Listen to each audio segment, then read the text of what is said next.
देखो, पार्टीशन के लगभग 77 साल बाद भी पाकिस्तान की 40% पॉपुलेशन आज भी बिलो द पॉवर्टी लाइन है। Pakistan is under hyperinflation. The annual inflation rate accelerated to 35.4% in March. IMF for some kind of help. You remember that the economy was in tatters.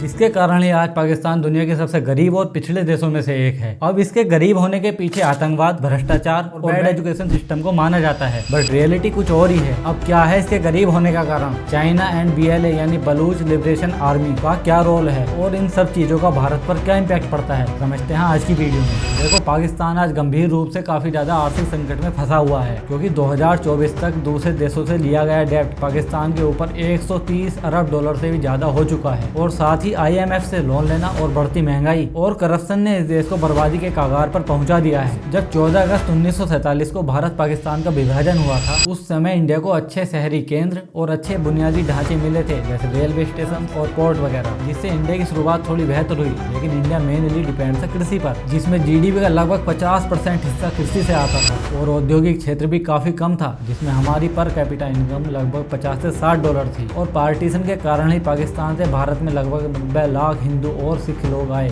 जिसने यहाँ के संसाधनों पर काफी ज्यादा दबाव डाला और यहाँ पर भी इकोनॉमिक इंस्टेबिलिटी आ गई। अब वहीं दूसरी ओर पाकिस्तान भी मेनली कृषि पर ही डिपेंड था, जिसकी कुल GDP का लगभग 53% हिस्सा कृषि से आता था, और इसकी पॉपुलेशन भी लगभग 6 से 7 करोड़ थी, जो कि वेस्ट एंड ईस्ट पाकिस्तान में बटी हुई थी। और पर कैपिटा इनकम भी लगभग भारत के ही बराबर 50 से 60 डॉलर थी। और भारत की तुलना में पाकिस्तान का औद्योगिक आधार भी थोड़ा कमजोर था, जिसमें पाकिस्तान को केवल कुछ ही उद्योग धंधे दिए गए थे। वैसे तो पाकिस्तान के पास उस टाइम पर भी काफी ज्यादा फर्टाइल लैंड थी, बट पूर्वी पाकिस्तान, जो वर्तमान में बांग्लादेश है, यहाँ पर संसाधनों की काफी ज्यादा कमी थी, जो केवल जूट एक्सपोर्ट पर ही डिपेंड था। और वहीं पर दूसरी ओर पश्चिमी पाकिस्तान और पूर्वी पाकिस्तान के बीच की दूरी भी लगभग 1000 मील किलोमीटर थी, जिसने इकोनॉमिक यूनिफिकेशन को काफी ज्यादा कॉम्प्लेक्स बना दिया था।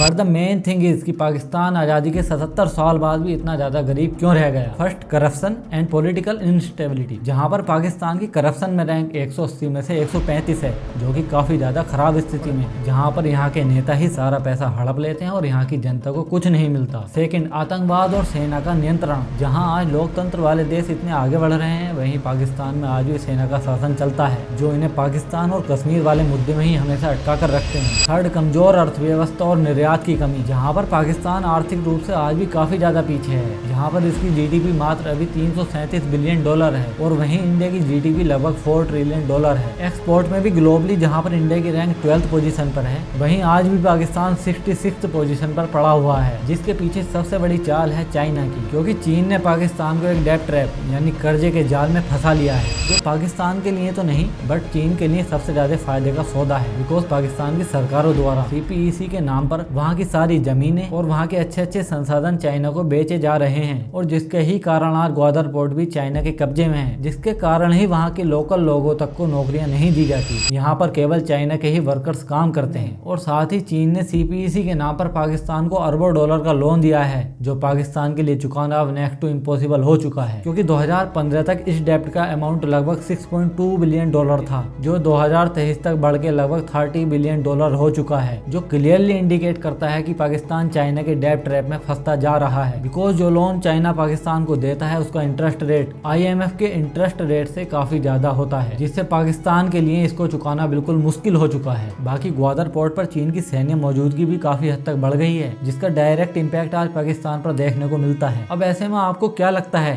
कि चाइना पाकिस्तान का दोस्त है या अपने मतलब का साथी बनाकर उसको लूट रहा है? कमेंट में जरूर बताना। और अब वहीं बात करें बलूचिस्तान की, तो ये पाकिस्तान का सबसे बड़ा और सबसे ज्यादा रिसोर्सफुल एरिया है, जो पाकिस्तान के साउथ वेस्ट एरिया में पड़ता है। बट यहाँ पर मेन समस्या ये है कि यहाँ पर इतने ज्यादा रिसोर्सेज होने के बाद भी पाकिस्तान का सबसे गरीब इलाका यही है। अब ऐसे में बलूचिस्तान के लोग एक अलग देश चाहते हैं, क्योंकि पाकिस्तान ने इन लोगों को काफी ज्यादा शोषित किया है, और चाइना भी CPEC के नाम पर बलूचिस्तान के संसाधनों का पूरा प्रयोग कर रहा है। ऐसे में BLA यानी बलूच लिबरेशन आर्मी चाइना के इन्वेस्टर्स पर हमला भी करती है, क्योंकि उनको लगता है कि चीन उनके संसाधनों को लूट रहा है, और रियलिटी भी यही है। ग्वादर पोर्ट जो CPEC का एक मुख्य केंद्र है, वहाँ पर भी BLA ने कई बार हमले किए हैं, क्योंकि CPEC पाकिस्तान में चीन के निवेश का एक डायरेक्ट रूट है जिसे BLA हमेशा डिनाई करता है और इसी कारण से यहाँ पर काफी ज्यादा कॉन्फ्लिक्ट देखने को मिलते हैं। और अभी वर्तमान में आपने सुना भी होगा कि इन्होंने पाकिस्तान की एक ट्रेन को हाईजैक भी कर लिया था। बाकी पाकिस्तान में जो चाइना के ठिकाने हैं उन पर भी कई बार इन्होंने हमला किया है, जिसके बाद BLA आर्मी और पाकिस्तान आर्मी के बीच विवाद बढ़ता जा रहा है और इसी विवाद में चीन भी बीच में फंस चुका है। और लास्ट में अब देखते हैं कि इन सब का भारत के ऊपर क्या असर है। फर्स्ट, आतंकवाद का खतरा बढ़ा है क्योंकि यहाँ पर इकोनॉमिक क्राइसिस काफी ज्यादा है, जिसके कारण ही वहाँ के युवा लोग आतंकवादी संगठनों में काफी ज्यादा शामिल होते हैं और जिसके टारगेट पर हमेशा इंडिया ही रहता है। सेकंड, CPEC और ग्वादर पोर्ट से चाइना की इंडिया की रणनीति पर काफी ज्यादा पकड़ हो चुकी है। थर्ड, पाकिस्तान वैश्विक मंचों पर कश्मीर का मुद्दा तो उठाता है बट वहीं अपने देश में बलूचिस्तानियों के ऊपर हो रहे अत्याचार को छुपाता है। पाकिस्तान के खैबर पख्तूनख्वा और बलूचिस्तान में गरीबों की संख्या लगभग 40% है, जिससे यहाँ के लोग आतंकवाद में शामिल होने के लिए मजबूर हो जाते हैं। FATF यानी फाइनेंशियल एक्शन टास्क फोर्स ने 2022 तक पाकिस्तान को ग्रे लिस्ट में रखा था, जो पाकिस्तान को एक दिवालिया की तरह दर्शाता है, जो दर्शाता है कि पाकिस्तान एक दिवालिया देश है जो अब डेब्ट ट्रैप में फंस चुका है। अब चाइना पाकिस्तान गठबंधन के कारण ही भारत में सुरक्षा को लेकर चिंताएं बढ़ चुकी हैं, बिकॉज चाइना पाकिस्तान में अपने सैन्य अड्डे बना सकता है जो इंडियन नेवी के रणनीतिक मार्गों के काफी ज्यादा करीब है। अब चाइना ने पाकिस्तान के काफी ज्यादा इंफ्रा प्रोजेक्ट में अपना पैसा इन्वेस्ट किया है, जिससे भारत के लिए सुरक्षा का खतरा वहां पर बढ़ चुका है, क्योंकि ऐसे में भारत का दावा है कि जो चीन का CPEC वाला रूट है वो भारत के POK से होकर गुजरता है, जिसको पाकिस्तान अपना हिस्सा मानता है। लेकिन हिस्सा किसका है? इंडिया का, जो डेफिनेटली हमारी संप्रभुता यानी सोवरेनिटी को खतरा पहुंचाता है। तो ऐसे में आपको क्या लगता है, और पाकिस्तान में चीन की मौजूदगी क्या भारत के लिए खतरा बन सकती है? कमेंट बॉक्स में नीचे जरूर बताना। अब इन सब मुद्दों को बारीकी से समझने के बाद आपको एक बात तो समझ में आ ही गई होगी कि पाकिस्तान आज भी इतना ज्यादा गरीब क्यों है और ऐसा क्या कारण है कि इतनी भूखमरी वहाँ पर फैली हुई है। तो आज की वीडियो में इतना ही। अगर कुछ भी इस वीडियो में वैल्यूएबल लगा हो तो इसको शेयर कर देना अपने दोस्तों के साथ। बाकी मिलते हैं नेक्स्ट वीडियो में, तब तक के लिए धन्यवाद।